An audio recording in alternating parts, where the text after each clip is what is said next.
Where do you start a dream? It's so advanced and it's so far, and then you have to try and apply steps to the dream. I feel like it's almost backwards, where dream is perhaps the result of working consistently on a bunch of different ideas. The ideas are the steps that take you to your dream.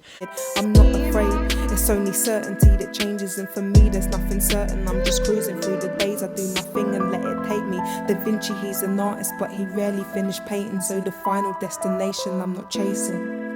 What is up, YouTube? Welcome back to my channel. My name is Holly Williams, and if you have landed here on this page today, then hopefully this is exactly what you need to see. I'm actually kind of doing a bunch of random stuff right now. I'm cooking, but I decided I've got to make this video right now while the information is here. So breakfast, you're gonna have to wait. I this morning have been developing some ideas for a video that I would like to create for one of the songs that I have made, and the video starts off saying, I spent many years busy trying to build a dream. And here, look, you can see behind me.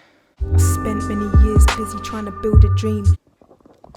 So that is what I've been working on. Anyway, that is for the video, but the concept of the video is irrelevant. What I want to actually talk about is dreams, and dreams versus ideas. And that's the main thing. We all dream, do you know what I mean? We dream big, and go ahead, dream big. I dream big all the time. But the reality is that sometimes perhaps like dreaming is part of the problem. We traded our dreams, or not traded our dreams, but if we dreamed big and infrequently, but ideaed all the time, that might be better. I see a dream as basically we've got a beautiful piece of artwork, a canvas, and it's been painted, and it's like a fabulous Da Vinci painting at the end of it, and it's so beautiful, but it's this almost a material scene, if you know what I mean. It's scenic, and it's fabulous, and it's smooth, and it's flowing, and it's illusionary.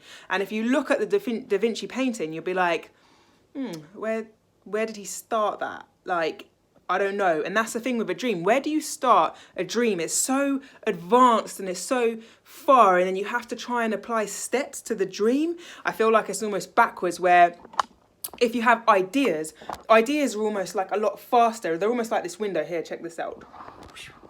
Okay, so you see the grid. I feel like there's an idea there. We can pull it here, we can pull it here, and an idea pops up from there, and we pull it in, and then we pull it all down to ground. Do you know what I'm saying? A dream is very smooth, and it's very blurry, and it's very illusionary, whereas ideas, they're more choppy. It's like, oh, I had this idea, oh, I can just add this to it, and oh, I can just do that. Oh, so they're choppy and changey. You can almost reverse the steps, and the steps are almost revealed along the way because you keep building on ideas like that. And eventually, what I think is that a dream is perhaps the result of working consistently on a bunch of different ideas, if you know what I mean, because ideas are what comes before creation, right? And a dream is ultimately material manifestation of a whole bunch of ideas, in my head anyway, because, you know, a dream might mean you wake up in the house at this time and your walls look like this, and you have this in your hands, you know, whereas, or you're performing on stage, or, you know, whatever it is, you're winning a Grammy. That might be a dream, but the ideas is to write a lyric for a song. Or the ideas is to make this video, or the ideas are the steps that take you to your dream. And so, of course, dream big, but in order to get to the dream, we perhaps have to idea frequently, but not just idea frequently, bring those ideas from the mental plane down to the physical plane. So we do have to act on those ideas. And sometimes, you know, even our ideas may exceed our material, may exceed the material that we have, the people that we have, but how can we work on them anyway? How can we work with what we've got to still allow our ideas to flourish, even if they don't flourish as beautifully as the flower in your mind? If you can get them there, great, and you've got all the material you need. I do genuinely believe that you will always have most of the material you need, but, you know, if an idea is a bit bigger than what you've got now, can you do some other things that will allow you to eventually create that idea that you have now? Maybe that idea is for the future, and maybe you just need to have a few more ideas in between that. And that's what I mean by idea frequently. My question is dreaming getting in the way?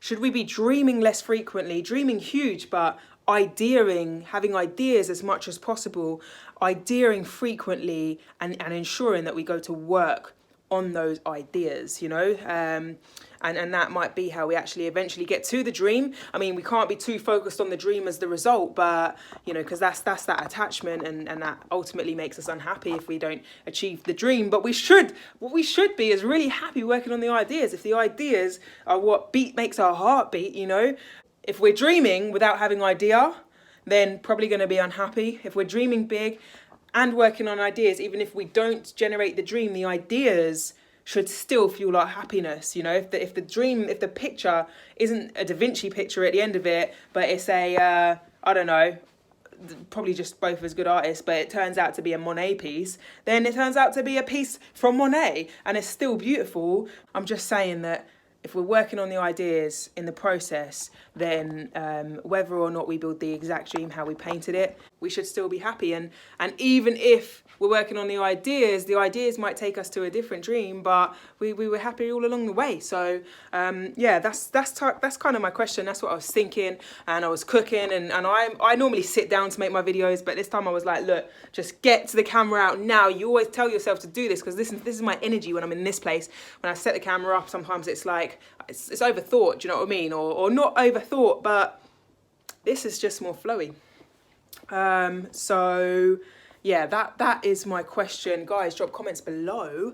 Let me know what you're thinking about that. And if you made it this far, as always, thank you for watching. I really appreciate it. Every second that you spend on my channel, I appreciate it. Every subscribe, like, comment, share, I appreciate it all. So thank you very much. I make lots of content, and there's heaps more content that is going to be coming this way. So here is a little preview of what else I have to offer.